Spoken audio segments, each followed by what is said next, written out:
네, 안녕하세요. 반갑습니다. 저는 정효정이라고 합니다. 사실 마지막 세션이라서 많이 이제 말씀하신 것처럼 피로도가 좀 있으실 것 같아요. 제가 이제 준비한 이 워크숍은 사실은 이제 항상 이제 우리가 교육을 운영을 하다 보면 마지막에 갈무리가 좀 중요한 것 같아요. 이제까지 우리가 굉장히 많은 정보들을 많이 들었는데 그런 것들을 어떻게 우리가 우리의 삶에 적용해 볼 수 있을까? 이런 것들을 다시 한번 정리하고 또 나름대로의 또 다른 생각들로 재구성해 보는 그런 세션이라고 생각하시면 좋을 것 같습니다. 그 앞서 우리 임상훈 교수님께서도 이제 혁신의 어떤 리더십과 관련된 이야기들을 해주셨는데요. 저는 조금 이제 다른 관점에서 혁신을 우리가 어떻게 대응해 갈 것인가에 대해서 말씀을 나눠보려고 합니다. 사실은 리더십도 중요하지만 저는 리더십과 더불어서 팔로워십도 굉장히 중요하다고 생각을 하거든요. 그래서 앞에서 리딩하시는 목회자분들도 중요하지만 우리가 뭐 평신도 입장에서 또 우리가 이제 교회학교 교사들이 함께 그 리더십 안에서 어떻게 우리의 혁신의 방향을 새롭게 도출해 갈 것인가 라는 것들을 이제 함께 풀어갈 수 있는 방법론을 오늘 같이 짧게나마 경험해보고 도전해보는 시간을 갖도록 하겠습니다. 바로 이제 디자인 띵킹이라는 방법론인데요. 일반적으로 교육의 맥락에서 많이 소개가 되고 있습니다. 교회 교육의 맥락에서도 우리가 한번 살펴보면 좋겠다라는 생각이 들어서 좀 공유를 해드리려고 하고요. 사실은 이 디자인 띵킹 워크숍은 굉장히 장시간에 걸쳐서 우리가 함께 고민하고 문제를 해결해가는 과정을 포함하고 있습니다. 하지만 오늘은 여러 가지 여건상 전체적인 프로세스 그리고 툴킷을 제가 이제 안에 포함을 해드렸기 때문에 기본적인 것들을 오늘 개념적으로 이해하시고 현장으로 돌아가셔서 한번 활용을 해보시면 좋을 것 같아요. 자, 디자인 띵킹은 앞서 이제 김효숙 교수님께서도 스탠포드의 사례를 좀 공유를 해주셨는데 스탠포드에 있는 디스쿨이라는 곳과 혁신적인 컨설팅 기업 아이데오가 협력해서 만든 창의적인 문제 해결 방법입니다. 그래서 이른바 이제 실리콘밸리의 가장 이제 대표적인 기업들이 디자인 띵킹을 많이 도입해서 이제 적용을 하고 있고요. 그 기업에서 적용할 뿐만 아니라 스탠포드에 있는 모든 대학생들은 디자인 띵킹을 모두 배웁니다. 그리고 지금 이 화면상에 제시된 것처럼 세계 유수의 대학들이 이 디자인 띵킹 방법론을 학생들에게 가르치고 있습니다. 자, 이것은 사실은 저는 굉장히 우리가 좀 왜 그럴까? 왜라는 부분을 좀 살펴볼 필요가 있다라고 생각을 하는데요. 지금 교회도 이 디지털 전환의 시대에 굉장히 도전감을 갖고 있지만 대학도 마찬가지입니다. 우리가 무크라고 해서 온라인 교육이 활성화되면서 대학도 앞으로 어떻게 생존해 나갈 것인가, 우리 대학의 미래는 어떠한 방향으로 나아가야 할 것인가 라는 부분에 대해서 굉장히 오랜 시간 동안 고민을 해왔습니다. 앞으로 대학은 어떤 역할을 해야 사회 안에서 유의미한 어떤 조직으로 이제 영속해 갈 수 있을 것인가? 라는 부분에 대한 질문을 오랫동안 던져왔는데요. 그것에 대한 답으로 최근에는 사회혁신의 소명을 답으로 내리고 있는 것 같습니다. 대학은 결국은 지식을 공급하는 기관이라기보다는 그 지식을 함양한 인재들이 사회를 변화시키고 사회에 유의미한 영향력을 끼칠 수 있는 존재로 나아갈 수 있도록 돕는 기관이 결국은 대학의 사명이 되어야 한다라는 것이죠. 그래서 그것을 이른바 체인지 메이커라고 표현을 할 수가 있는데요. 저는 사실 교회 교육의 목표도 그런 방향으로 설정되는 것이 필요하지 않을까라는 생각이 듭니다. 최근에는 뭐 ESG라고 해서 기업들도 선한 기업이 되려고 노력하고 또 모든 공공 조직들도 사회적인 가치에 얼마나 기여하는가로 평가받고 있습니다. 자, 그러면 교회 교육도 결국은 우리가 하나님의 진리를 전달하는 것도 중요하지만 그 친구들이 사회적인 소명의식을 가지고 사회 안에서 한 사람의 행동가로 성장할 수 있도록 돕는 것이 필요하지 않을까라는 생각이 듭니다. 그것의 근간이 되는 방법론이 바로 디자인 띵킹입니다. 자, 디자인 띵킹은 문제를 해결할 때 공감에서부터 시작을 합니다. 가장 중요한 디자인 띵킹의 두 가지 속성이 있다면 첫 번째가 공감입니다. 자, 문제가 무엇인가를 찾는 것도 중요합니다. 그런데 문제가 무엇인가, 문제가 정확하게 무엇인가를 파악하기 위해서는 가장 중요한 것이 공감이라는 것입니다. 그것이 디자인 띵킹의 가장 중요한 속성이라고 할 수가 있겠고요. 그 다음에 두 번째로 중요한 부분이 프로토타이핑과 테스트입니다. 일단 우리가 뭔가 변화를 할 수 있는 아이디어가 있다면 그것을 조금은 부족하더라도 조금은 아쉬운 부분이 있더라도 일단은 적용을 해보고 적용해 본 것을 토대로 해서 배움을 얻어서 더 좋은 아이디어로 발전시켜 나가는 것이 이 프로토타이핑과 테스트의 단계입니다. 그래서 사실은 지금 이 프로세스가 그 하나의 직선형 선형적으로 표현이 되어 있긴 한데 이것은 반복적인 형태로 개선되고 진화하는 과정을 내포하고 있습니다. 자, 제가 두 가지가 중요한 포인트라고 말씀드렸죠. 일단 첫 번째, 공감하기. 그리고 두 번째는 문제를 해결하기 위한 아이디어가 떠올랐다면 아이디어에서 머무르지 않고 그것을 적용해보고 적용해본 그 이후에 개선하고 보완해 나가는 것. 그것이 디자인 띵킹의 중요한 두 가지 원칙입니다. 우리가 이제 공감 활동은요, 이제 아까 말씀드린 것처럼 공감의 대상을 찾는 것이 중요합니다. 그래서 우리가 아까 소통의 문제라고 한다면 그 소통과 관련해서 어려움을 겪고 있는 대상이 누구인가를 찾아서 그 사람의 이야기를 깊게 경청하고 또 많은 사람들과 예배의 현장에서 그 사람이 어떤 태도를 보이는가 이런 것들을 함께 살펴보는 그런 활동을 해보면 좋겠죠. 자, 일단은 그 대상을 우리가 선정을 해야 하는데 저희가 종합적으로 미래 세대로 한번 정의를 해보도록 하겠습니다. 일단 청년 세대를 우리가 한번 생각해 보도록 하겠습니다. 자, 청년 세대는 소위 요즘에 뭐 밀레니얼 세대, Z세대 이렇게 표현을 하기도 하는데요. 뭉뚱그려서 디지털 세대라고 이야기를 하기도 합니다. 밀레니얼 세대가 오프라인 그 샵을 찾는 이유를 한번 살펴보면 온라인 제품에 가짜가 많아서 직접 내 눈으로 확인하기 위해서 매장을 찾는다라고 응답한 경우가 있었는데 Z세대의 경우에는 매장에서 제품을 체험해보고 경험해보고 싶어서라고 응답한 경우가 많이 있었습니다. 그래서 사실 미래 사회는 메타버스 안에서 모든 생활이 유지될 것처럼 이야기를 하지만 사실은 우리가 오프라인에서 만남을 갖고 그 안에서 무엇인가 새로운 경험을 하고 싶어하는 욕구도 여전히 존재한다라는 것을 생각해 볼 수가 있습니다. 그리고 사회적 가치에 대한 중요도도 굉장히 높은데 Z세대에게 브랜드가 가지고 있는 스토리와 가치, 진정성이라는 부분이 굉장히 강조되고 있다라는 것입니다. 그래서 백화점이나 명품들도 계속 난항을 겪고 있는데요. 그 명품의 경우에도 어떻게 하면 밀레니얼 세대, Z세대와 소통하고 기존에 우리가 영향력을 갖추고 있던 그런 가치가 더 이상 워킹하지 않는다는 것을 알기 때문에 이 세대와 소통하기 위한 방법을 찾기 위해서 굉장히 노력하고 있습니다. 자, 그래서 주요한 키워드를 좀 정리를 해보면요. 우리 Z세대로 이제 좀 대표할 수 있는 청년 세대의 경우에는 진정성으로 승부하자. 그리고 다양한 채널을 가지고 지속적인 소통을 지속하자. 그리고 빠른 피드백을 통해서 이들이 무엇을 원하는지를 즉각적으로 귀 기울여서 듣고 그것을 우리가 무엇인가 반응하고 있다라는 것을 느낄 수 있도록 하자. 그리고 우리가 이제 굉장히 선한 가치를 함께 지향하고 있다라는 것을 함께 이야기해 나가는 것이 중요하다라는 것입니다.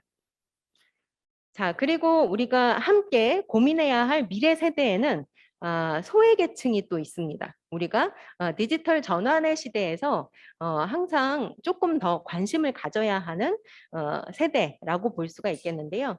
아무래도 이제 고령층이나 장애인과 같은 사회 소외 계층의 경우에는 사실 디지털 전환의 시대에 그 디지털 격차만이 아니라 그것으로 인해서 사회적인, 경제적인 격차까지도 나타날 수 있기 때문에 우리가 소외계층에 대한 관심을 더더욱 교회의 영역 안에서 함께 고민해야 할 필요가 있겠습니다. 그래서 사실은 고령층 안에서도 인터넷 이용률이 굉장히 높은데 디지털 기술이 어느 영역에서 사실 조금 잘 이루어지지 못하고 있는가라는 것에 대해서 좀 더 분석이 필요하다라는 부분이 이제 교회 리더십의 차원에서 이야기가 되고 있습니다. 자, 그다음에 세 번째로 우리가 고려해야 할 미래 세대는 아동과 청소년입니다. 학생들에게는 너무나도 당연한 이 등교, 수업, 학교라는 어떤 라이프 사이클이 끊어지게 되면서 교사와 나와 친구와의 관계가 끊어진 관계성의 위기가 나타나게 된 것입니다. 그래서 저는 어떤 신문 기사의 제목이 굉장히 인상적이었는데 두 번째 집, 학교가 사라졌다라는 것입니다. 아이들에게는 학교가 두 번째 집과 같은 존재였다라는 것이죠. 자, 그래서 이것은 사실 우리가 교회가 어떤 역할을 해야 할까라는 부분에 대한 또 성찰을 하게 하는 부분이 있습니다. 자, 그것과 더불어서 코로나 블루에 대한 이야기가 또 나왔었는데요. 아이들은 관계망이 급격하게 약해지게 되면서 공부와 미래에 대한 불안에 몰입하다 보니 마음의 병이 생기고 불안과 분노가 외부에 표출되어서 상처를 입히기도 한다라는 기사가 또 나오기도 했습니다. 자, 그래서 이제 학폭이라는 것도 온라인 학폭이라는 형태, 그리고 사적으로 연락하는 반 친구가 한 명도 없는 이런 상태. 자, 이러한 모습들이 사실은 우리가 교회 학교 안에서 예배에 참석하고 참석하지 않고 라는 부분을 조금 더 넘어서서 어떻게 하면 건강한 관계를 우리가 만들고 유지할 수 있을까에 대한 문제의식을 한번 가져봐야 할 필요가 있지 않을까라는 부분을 떠올리게 합니다. 자, 그리고 우리가 메타버스와 관련해서 이야기되고 있는 부분 중에 하나가 아이들이 메타버스에 굉장히 몰입하게 되는 상황을 우리가 보게 되는데 아이들이 메타버스에 굉장히 빠져드는 이유는 이미 친숙하기 때문인 것 같아요. 이미 게임을 통해서 아이들은 그 안에서 관계를 맺고 그 안에서 자신의 자아를 만들어가는 그런 경험들을 오랫동안 해왔습니다. 자, 그런데 그 메타버스가 주는 몰입감도 분명히 크지만 사실은 아이들이 왜 게임에 몰입하고 있는가라는 부분에 대한 근본적인 질문을 던질 필요가 있다라는 거죠. 어떤 아이들은 원격 수업을 하면서 온라인 게임을 접하게 되었다고 해요. 그러니까 디지털화가 결국은 아이들이 오프라인 세상으로부터 분리되어 버리는 그런 상황을 초래한 경향이 있는 것이죠. 그래서 아이들이 게임에 몰입하는 이유를 우리가 좀 분석한 결과들을 살펴보면요. 학생들은 정서적으로 자신이 만족감을 느끼고 성취감을 느끼고 성찰할 수 있고 개발될 수 있는 그런 경험들을 어디서도 하기가 어렵다라는 것입니다. 그래서 부모님이나 선생님의 도움이 없이 스스로 무엇인가를 선택하고 참여할 수 있는 방법이 거의 없다는 것. 그리고 친구들과 뭔가 소통하고 무엇인가 여가 생활을 한다라는 것을 느낄 수 있는 유일한 공간이 게임이라는 것이죠. 자, 그래서 우리는 이 몰입을 어떻게 하면 우리가 몰입할 수 있을까라는 부분을 던져줄 필요도 있지만, 이게 고민해 볼 필요도 있겠지만, 재미를 주고 몰입을 하게 만드는 것뿐만 아니라, 그것으로부터 조금 벗어나서 오히려 조금 더 건강하게 소통하는 방법, 건강하게 관계를 만드는 방법, 우리가 성찰적인 질문을 던지면서 건강하게 대화하는 방법에 대해서 함께 배워갈 수 있는 방법은 무엇일까라는 것에 대해서도 함께 좀 고민해 보면 좋을 것 같습니다. 자, 우리가 또 함께 고민해 봐야 할 미래 세대의 또 소외계층으로 우리가 장애인 분들을 생각해 볼 수가 있는데요. 일반 국민의 디지털 정보화 수준을 100이라고 한다면 장애인 분들의 디지털 정보화 수준은 75 수준에 머무르고 있다고 합니다. 그리고 사회적 자본과 관련된 부분을 또 비교를 해봤을 때 사회적 자본은 내가 이 사회 안에서 누군가 의지할 수 있고 문제를 함께 이제 해결해 갈 수 있는 어떤 지지망을 의미하는 것이 사회적 자본입니다. 자, 그런데 문제 해결에 도움을 줄 사람이 있다라는 부분, 그리고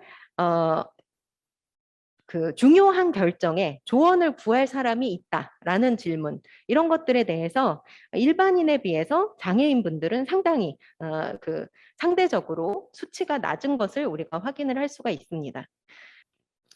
자, 그래서 제가 미래 세대를 굉장히 좀 폭넓게 말씀을 드렸어요. 우리가 공감해야 할 대상이 누구인가? 라는 부분을 중심으로 해서 잠깐 이제 미래 세대와 관련된 이야기들을 드렸는데요. 원래는 저희가 미래 세대에 대해서 깊게 알아보기 위해서 누군가와 이야기를 나눠보고 인터뷰를 해보고 그 말씀을 들은 토대로 우리가 이제 공감 활동을 깊게 해야 하는데, 오늘은 이제 좀 제한된 시간으로 인해서 그리고 환경적인 부분으로 인해서 공감 활동을 제가 조금 압축적으로 전달을 좀 해드렸습니다. 자, 공감을 하고 나면 디자인 띵킹에서는 그 공감을 한 대상을 하나의 페르소나로 시각화합니다. 왜냐하면 우리가 이해하고 있는 그 대상이 누구인가라는 것을 구체적으로 이해하기 위한 것입니다. 우리가 충분히 공감했다라고 느끼더라도 사실은 그 대상에 대해서 조금은 서로 간의 이해가 다르거나 아니면 내가 명확하게 이해하지 못한 부분, 빠뜨린 부분이 있을 수 있기 때문에 그것을 시각화하기 위한 목적으로 페르소나를 개발을 하게 되는데요. 요거는 사실 저는 부서에서 한번 해보시면 좋을 것 같아요. 예를 들어서 우리가 청년부를 담당을 하고 있다. 그러면 우리가 생각하는 청년은 누구인가? 청년에 대해서 한번 함께 우리가 배려해야 할 청년은 누구인가? 고려해야 할 청년은 누구인가? 청소년은 누구인가? 이런 것들을 페르소나 형태로 좀 개발을 해보시면 좋을 것 같고요. 요거는 아니면 부서 내에서 자기를 소개하기 위한 목적으로 활용하실 수도 있습니다. 그래서 나는 어떤 사람이야 라는 것을 보여줄 수 있는 페르소나를 그려보고 각자 그려보고 그것을 서로 공유하면서 너의 그런 모습이 있었구나 라는 것을 확인하는 계기를 삼는 것이죠. 그래서 공감을 위한 툴킷으로 이제 페르소나를 소개를 해드리는데요.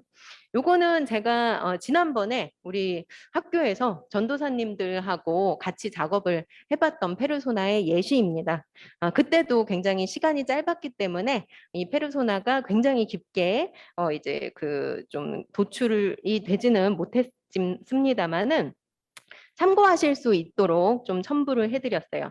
그래서 우리 초등학생 잼민이라는 가상의 친구를 한번 페르소나로 만들어 본 것입니다. 이 친구는 집에서 주로 모든 것을 해결하고 바깥 놀이 시간이나 독서 등의 건전한 취미를 가질 기회가 적고 주체적인 활동의 기회가 적다. 현재의 목표, 장기적 목표는 무엇이고 일상생활은 어떻다. 이런 것들을 이제 하나하나의 요소를 채워가면서 조금 이 잼민이를 통해서 우리 초등부 아이들을 이해하는 그런 시간을 갖는 것이죠. 자, 이 작업을 하다 보면요. 나도 모르게 이 친구의 마음에 이렇게 가까이 다가가는 그런 경험을 하게 됩니다. 내가 잼민이라면 이럴 것 같아. 라는 이제 나름의 생각을 하게 되는 것이죠.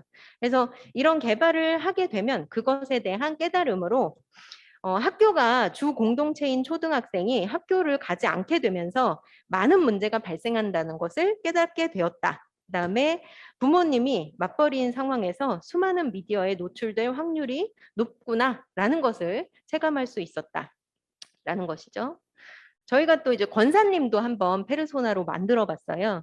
권사님을 만들어 봤더니 젊을 때는 굉장히 젊은 세대에서는 굉장히 당연한 것들도 못하게 되니까 이것을 굉장히 어렵게 느끼게 되는 그런 부분이 발견이 되었다. 그래서 이것을 통해서 우리가 젊은 세대들은 이걸 당연히 할 수 있겠지라고 생각하는 부분들에 대해서 우리가 조금 같이 좀 해결해 갈 수 있는 방법이 무엇일까라는 것들을 생각하게 되었다.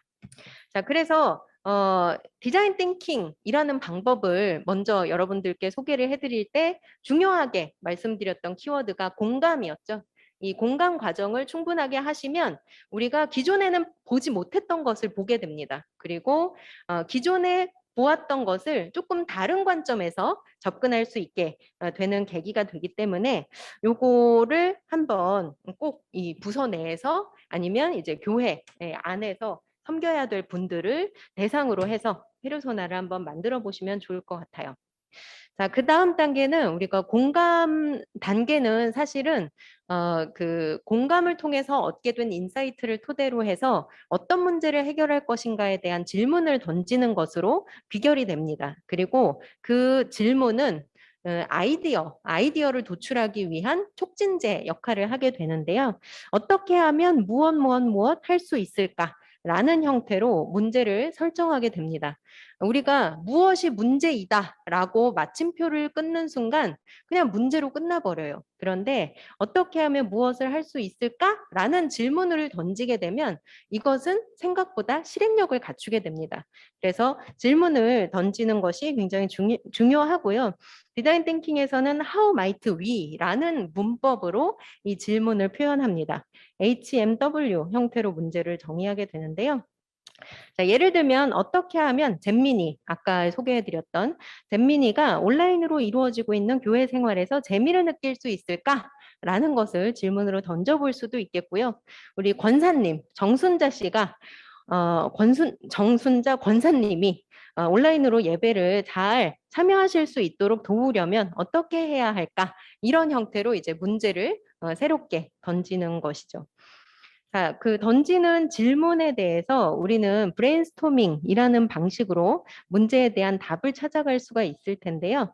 브레인스토밍은 굉장히 중요한 전략 중에 하나가 판단을 미루는 것입니다. 우리가 대부분의 창의적인 아이디어들은 이 머릿속에서 이미 이것은 된다, 안 된다, 옳다, 그르다, 혹은 이것은 말이 안 된다, 뭐 이런 식으로 필터링이 돼서 세상 속으로 나와볼 기회조차 잡지 못한 채로 아이디어가 사장되는 경우가 굉장히 많이 있어요. 그래서 타인에 의한 판단에 앞서서 스스로의 판단에 의해서 우리가 이제 세상에 빛을 보지 못하는 아이디어들이 많기 때문에 스탠포드에서는 이 부분을 굉장히 이제 권장을 합니다. 이제 브레인스토밍이라는 방법을. 그래서 판단을 미루고 과감한 아이디어를 장려하고 양을 추구하고 그 많은 양의 아이디어들이 연합하고 새롭게 재구성됨으로써 좋은 아이디어가 될 수 있다라는 신념이 있는 것이죠.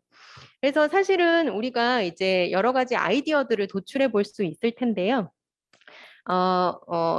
그 우리가 이틀간의 워크숍을 통해서 이미 많은 아이디어들을 접하시게 되셨을 거예요. 그래서 몇 가지 아이디어들만 조금 더 추가적으로 소개를 해드리면 우리가 원격 수업과 관련해서 작년에 굉장히 많은 이제 기관에서 How to와 관련된 내용들을 공유를 했습니다. 그래서 요거 같은 경우는 이제 한 교육청에서 이제 소개한 여러 가지 툴kit들과 관련된 튜토리얼 영상인데요. 요거는 이제 강의 자료에 덧붙였기 때문에 한번 들어가서 뭐 패들렛이라든지 젠보드, 카훗, 퀴즈앤 뭐 여러 가지 멘티미터 뭐 이런 것들이 또 나와 있으니까요. 한번 살펴보시면 좋을 것 같고 젠보드 같은 경우는 이제 뭐 저희가 한번 체험을 해볼 수도 있을 텐데요.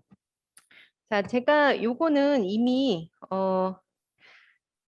강의 운영 우리가 강의 운영 네 번째 참여에다가 링크를 걸어 두었습니다. 그래서 요거 클릭해서 들어가 보시면요. 다양한 아이디어들을 낼 수 있는 플랫폼입니다. 그래서 왼쪽 편에 보시면 스티커 메모라는 게 있어요. 스티커 메모.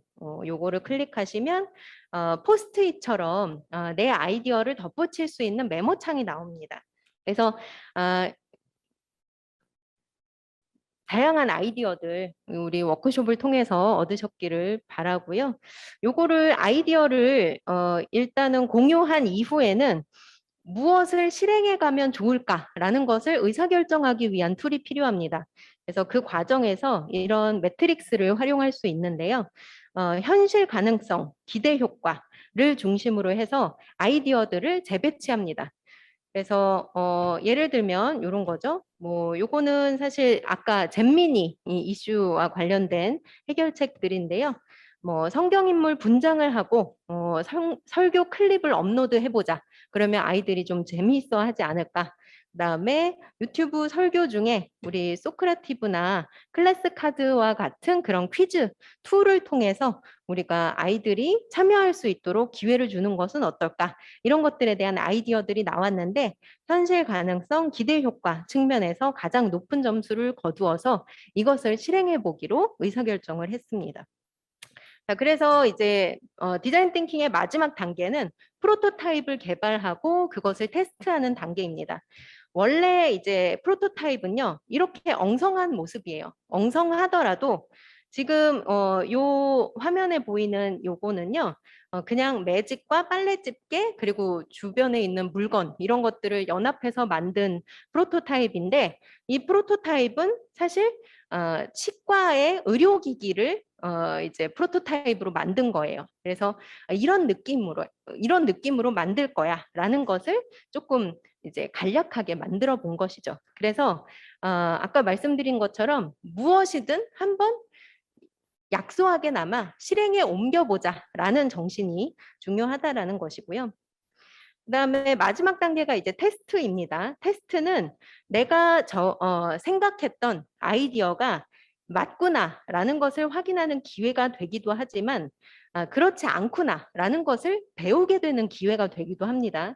그래서 사실 이것을 가르치는 것은 우리 미래 세대에게 굉장히 중요한 부분일 수 있는데 이제까지는 사실 우리가 정답만 가르쳤고 정답을 맞춰야만 옳다고 이야기했던 그런 경향이 있습니다. 그런데 미래 사회는 굉장히 빠르게 변화하고 있고 또 그 과정에서 무엇인가 도전하지 않고 주저하려고 하는 습성이 생겨버리면 그것은 오히려 굉장히 위험할 수 있기 때문에 무엇인가를 적용해보고 그것을 통해서 무엇을 배웠는가라는 부분을 성찰할 수 있도록 돕는 것이 필요합니다. 자, 그 다음에 테스트 단계에서 굉장히 중요한 것이 피드백입니다. 네, 피드백은 사실 아까 말씀드린 것처럼 배움을 얻도록 하는 것에 초점을 맞추고 있습니다. 그렇기 때문에 우리는 이게 마음에 들지 않아가 아니라 좋은 면을 발견해주고 좋은 면이 더 잘 발휘될 수 있도록 도와주고 좀 개선이 필요한 부분을 어떻게 개선할까라는 것에 대해서 같이 고민하는 과정이 사실은 피드백입니다.